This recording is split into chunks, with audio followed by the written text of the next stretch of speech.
Yeah, let's do this, Ben. So for everyone on the call, this is Ben Cole and Grant Horvath. We're at ERP Connect.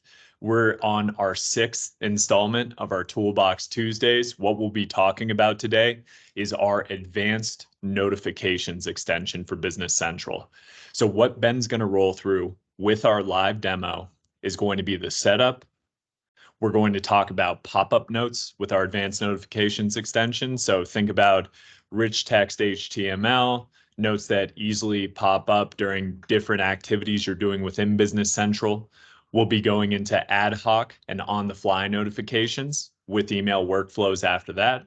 And we're going to top it off with event-driven notifications, all built natively into Business Central. Now, we only have 30 minutes here, everyone, so I'm going to pass it along to you, Ben. Let's hop into that live demo. Awesome. Sounds good. And it looks like a few more people are joining here, Grant, so I will let them in. And if you can confirm that you can see my Business Central instance here, I will go ahead and jump right into the demo. Can confirm. Awesome. So we're going to talk advanced notifications today. Like all of our Toolbox Tuesdays and our demos, we're going to start real quick with the setup. So when we get into advanced notifications, there's going to be three things that we're really hyper focused on here today. The first one's going to be pop-up notes. I know there's a lot of other things out there that do this type of functionality. I wouldn't consider advanced notifications complete without it. So we have also included it in our app so that you can kind of get that one-stop shop if you're looking for notifications. So no rocket science here. We've got pop-ups on items, customers, and vendors. When you add these notes to those records, you can have them pop up when those records or master data is used. And additionally, we also have functionality you can see here to save those pop-up notes on the actual document itself. So sales documents, purchase documents, we'll go through that demo of actually having them pop up and where they save. So that's number one, that's the pop-up notes. Number two is our advanced notifications section down here. So as you can see, this is a little bit more workflow defined, right? So I like to think of these as event-driven notes. So when something happens, trigger a notification. When we come down into these drop downs here, you can turn it off, which a lot of these are just for the demo's sake. We can either email it, create an advanced note within the system, or do both. So for today's sake, I'm going to demo a sales order. So when we ship that sales order, we're going to have a sales order shipment email automatically go out. And again, we can do this for a lot of different things like purchase receipts, the different sales orders activities, prepayment payments been received, orders are approved, inventories adjusted. I'm also going to demo this credit limit one. We found this credit limit one to be a huge help. You can get not only an email, obviously, when the credit limit is exceeded, but also when you hit a threshold. So I'll say when it hits 90%, let's say their credit limit was $100,000. When it hits $90,000, it's going to send somebody an email saying, hey, you're approaching your credit limit. And then when it goes over, we'll also send another email on that. This job queue one, another event-driven notification. When job queues air out, I've always found this to be a huge problem, right? Especially if you're doing things like think of multi-currency, right? Your exchange rates are updating every morning. All of a sudden, if that job queue stops running, then you're using an old exchange rate, right? And Business Central is not notifying anybody that stopped running. So that's just one of many examples. I do a lot of overnight posting routines for clients, and we obviously need those to be running and need them to be posting every single night. Otherwise, we start to get behind. So job queue errors from an event-driven standpoint is crucial. We also have some things here that you can see: expiring quotes, sales orders aren't shipped, purchase orders not received, purchase orders not invoiced. So again, a lot of different event-driven notifications that we can drive. We can put a note in BC. You can see that on your homepage. We can also get emails. I'm going to be mainly demoing the email functionality so that you can also click back in to the email and see in Business Central directly that data that you're sharing. The third, and my favorite probably, is the ad hoc notification. So Grant touched on these a little. What the ad hoc notifications are going to do, and we'll show those here in a second, is you can literally take any transaction, if you're looking at posted sales invoices, working sales orders, things like that, you can put a note directly on those and you can even tag people. So I'm going to tag Grant today. He's going to get an email, and it allows you to go back and forth directly in the transaction or the window you're on to communicate and notify people to take action, right? Because ultimately the goal of this is we're notifying people so that they can take action and work more efficiently in Business Central. The last few things here are just set up so you can, if you don't want to hit your BC storage, we have the option here to use Azure Blob Storage in order to store those documents. We'll get into some documents today as we go through that. And then also there's some user setup. So just different users, their emails, you can tag them to their sales or purchaser, and you can do different blocking. So if you don't want people to get emails, or you want them to be excluded from a lookup, as well as where you want that fact box placed, which we'll look at in a second. So again, hyper-focusing today on the pop-up notes, the advanced notifications, which are those event-driven notifications, and then the ad hoc notifications. So with that, I'm going to jump right into a sales order here, and we'll show you exactly how that works. I'm also going to check my customer I'm using real quick to make sure that their credit limit has not been reached yet, because we're also going to test that here at the same time. I just did a demo previously, so I just want to make sure we're good here. We've got their balance as 224 and their credit limit's 225. Perfect. So we're going to exceed their credit limit as well on this demo, and we'll show you what that email looks like. Notice that the blocked is also blank. It is also gonna auto block us based on that setup we did. So let's jump back. We're going to use one sales order and demo all of this at once. So I'll walk through it. Please feel free to ask any questions as well in the chat as we go. Grant, if you're monitoring that, just shoot those questions over my way as we go through this. So again, nothing fancy here. We're just creating an out-of-box sales order. You'll notice that there's no attachments or no advanced notes yet. We'll get those as we go here. So I'm going to pick my customer. The first thing that we'll see, boom, pop-up note. This is coming from that customer record that we set up, right? So it's just saying, hey, make sure you check the shipping address when orders are going out. Great, I got the note. I can close this, and it's going to save it over here. So that was that second piece that we saw in our pop-up note piece of the setup. We're also enabling that to save over here. So that's coming from the customer. And again, if anybody comes in here in the future, they can see that that's right there. The next thing is we're going to come down here to the lines. I'm going to do item 1017. That's our Microsoft Surface. Again, another pop-up. Here we see that this one is related to the item pop-up note here, just indicating, hey, we're selling a Surface. Make sure that you try to upsell the keyboard as well as the mouse. Okay, again, just another pop-up note. You can put whatever you want there on your items. I'm just going to close this. Again, you'll see over to the right-hand side over here, we've got both of those notes now saved. The third option was that add note. So again, if I just want to add anything on the fly, I could confirm, right? Like shipping address is correct, and we are not going to be putting the keyboard and mouse. And I could tag Grant if I want, just something so he gets a notification, right? I'm going to close that, and now again, you just see that. Here, you can also see now that it has a date timestamp and it has my name on it because I'm the one who generated that advanced note. Whereas these, you can see they were system generated. So it's just going to put that little star there, right? Nobody generated it. That's just coming from the pop-ups. So I'm going to continue to go through this. Let's go ahead over here. Let's make sure we've got a location so we can actually post this, not get any of those BC out of box errors. $1,300. That's great. This is going to put us over our credit limit. So let's take a look. You can see up here that the credit limit is going to be exceeded. It will, if it's below the credit limit, just like out of box BC, it's going to let us post the transaction and then it's going to block us. So it's not going to block it halfway, I guess, so to speak. It will let us post this and then it's going to block it immediately once it's been exceeded. So that's how it's going to continue to work here, but you will continue to get the BC out of box error messages up there, kind of warnings, right? So let's go ahead and post this. So I'm going to go ahead and post. I'm going to ship and invoice it. Come through here. Again, just out of box BC stuff. We're going ahead here. While I look at that, Grant got that message while we were doing it. So you can see here, shipping address is not correct, blah, blah, blah. You've got the link also to open up that page. And Grant responded to me. That's fantastic.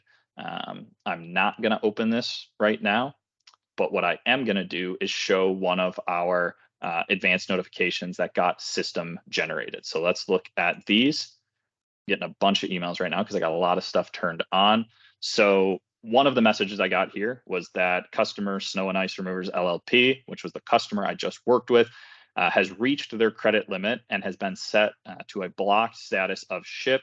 Please find the link below. So now if I use this link, what it's going to do, again, the whole goal is to try to automate as much as possible. So I don't want to have somebody have to go into BC, search for that customer and find it, right? I just want to click a link and make sure that we're good to go here. So as you can see now, the credit limit gets that kind of bold and red feel. The blocked status now changed to ship because we are over our credit limit. If I come down here, that balance is now 225,310, obviously over the credit limit. So it's not going to let us ship because that is what I set up at the advanced notifications setup level.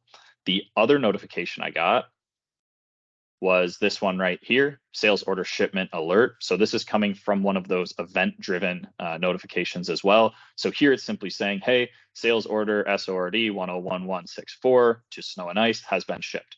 Again, maybe there's no action to take on this, but it is enhancing our workflow capabilities and our notification capabilities by messaging. In this case, I think it was linked to the salesperson's how I had it set up, but it's notifying the salesperson that, hey, your sales order has shipped. You're good to go. Again, one of many event-driven notifications that we have here.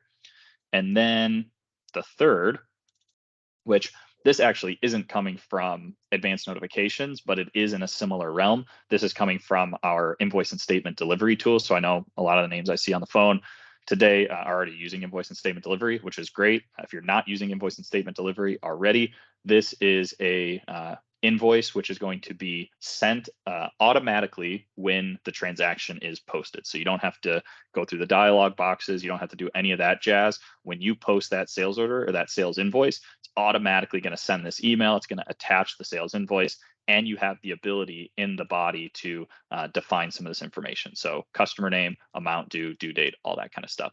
Not going to focus too much on this one since we've already done a Toolbox Tuesday on invoice and statement delivery, but I did get that email, so figured I would highlight it right now.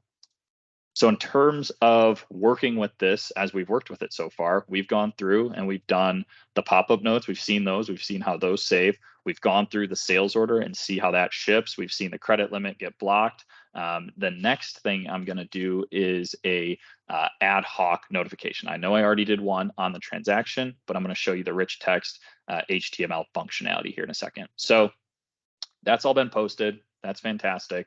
I'm going to come in to my search and go to my posted sales invoices so we can continue to work off of that transaction. I think it's this one right here that we just did. All right, perfect. So the first thing you'll notice is this is the same transaction that we were working on before. So you'll notice that all of those notifications that were on the unposted document, they automatically pull through over to the posted document here. So we can see all of those and we can see that audit trail as well. Maybe I have to follow up on this one, right? So this is where that ad hoc notification is going to come in and be very useful. So I can click this attachments and click add note. And when I click that, it's going to open up that same window that I had before. Grant, I'm going to tag myself as well so that I can get the email. Let's go. Please check this invoice to make sure that they pay us today, right? That's what we did before, just text and tagging people. That's fine. What I'm going to do here now, though, is show you the ability to do the rich text HTML. So not only can you put, the text in there, but this is really free form. So you can put, additional text, colors, images, pictures, whatever you need. You can resize this. I'm just going to make it not look ridiculously large. I'm going to save it and I'm going to close it. Now, what this is going to do is it's putting that information in here at Grant, at Ben. Please check the invoice to make sure that they pay us today. And you see the BC Toolbox logo in there right there. At the same time, let me open up my email on my other screen real quick.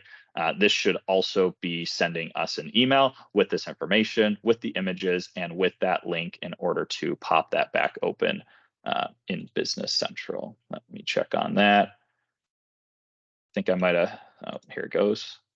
All right. Perfect. So let me reload that. My Outlook was bugging out there for a second, but perfect. Grant, Ben, please check the invoice to make sure that they pay us today. We got the BC Toolbox logo there. And if I click the link, it will open us right back up into our posted sales invoice here in Business Central. And again, all of those notifications are out here to the right. So in terms of those three functions, we can see how easy that is to, number one, set up. And also, number two, click through the emails in order to get back into Business Central. So this is one of our, I'd consider, lighter setups. Obviously, you need the email to be enabled, the out-of-box email functionality enabled in BC so that the system can send those emails either internally or externally, depending on who you have set up there. But outside of that, the pop-up notes, you're just going to need to add to customers, items, and vendors. The ad hoc notes, you're really just doing on the fly. So as long as the users are set up, you're good to go there. And then from a setup standpoint, if we go back into the advanced notifications, all you need to do here is pick and choose which ones you want on and which ones you want off. So again, totally up to you. You can see I have most of these off currently. In addition to those ad hoc notes, you can also define custom notes here. So this is just a free-form HTML text field with the ability to put images in here as well again. So you can have all the different templates. We put some basic templates in here to get you started. Again, with just some wildcards for the different like customer numbers, sales order numbers, payment numbers, things like that. But overall, I would highly recommend checking out the demo instance of this and then playing around with it. To get started, check out those pop-ups, the credit limits, and the job queues, I would say, to get started. Those seem to be our highest hitters and the ones most people are using, but not to say that the others aren't getting good use as well. That's just most of the time what I see people getting started with. So I know there's probably some questions. I'm seeing some things pop up here. Grant, what questions do we have in the chat box so far? Yeah, Ben. So we do have one question coming in. Will it track when a PO has been emailed to the vendor? So in terms of what we have on the POs right now, we only have when a purchase order is approved. We do have another tool called advanced purchasing, which is probably going to be more in line, I would say, with that question, Grant. And I think in 2 weeks or 3 weeks, actually, we've got a full-blown advanced purchasing Toolbox Tuesday. So Amanda, that'll probably be more in line, I think, what you're looking for. But we do have some functionality there to help with the PO side of things and kind of automating those workflows with vendors. This is more all internal facing, I would say. So when things are approved, when things are shipped, when purchase orders are received. So nothing in terms of when a purchase order has been sent to the vendor. You could CC yourself with our tool or just with out-of-box Business Central functionality when those things have been emailed. But in this case, the only two things is going to be when the purchase order is approved and the purchase order has been received in terms of the advanced notifications tool to notify people internally. Hopefully that answers the question. We're good to go on this end, Ben. Cool. Any other questions? I'll let people drop them in the chat as well. I know this is probably a shorter one, but people typically don't mind when they get some time back. So I will jump back into the PowerPoint for Grant to finish us off, talk about pricing, talk about what's next, and talk about our larger toolbox offering as well. 100%, Ben. So for everyone on the call, I just posted in the chat box a link to the 30-day free trial of advanced notifications. We have a free trial for every single one of our 20+ extensions on AppSource with pricing for advanced notifications through the rest of 2023. It will be $900 a year. In 2024, advanced notifications will be bumped up to $1,200 a year. So you still have plenty of months to take advantage of that pricing. It is priced per tenant, which means you can have unlimited users as well as unlimited companies. That goes the same for all of our extensions on AppSource as well. All right, so for the next Toolbox Tuesdays, Amanda brought us into this one perfectly. We'll be talking about advanced purchasing, which is pretty much everything and anything you could think of on the purchase and vendor side. So stay tuned for that. That will be Tuesday, October 3rd at 11 a.m. Central. So for the rest of you, we really appreciate you hopping on for episode 6. If anyone has any more questions on advanced notifications or any one of our other 20+ extensions, please feel free to throw them in the chat. I know we got done with this one a little bit early, but for all of you, thank you for hopping on with us. Ben, thanks for the live demo. And if anyone has any questions, you can reach out to us at info@erpconnectconsulting.com.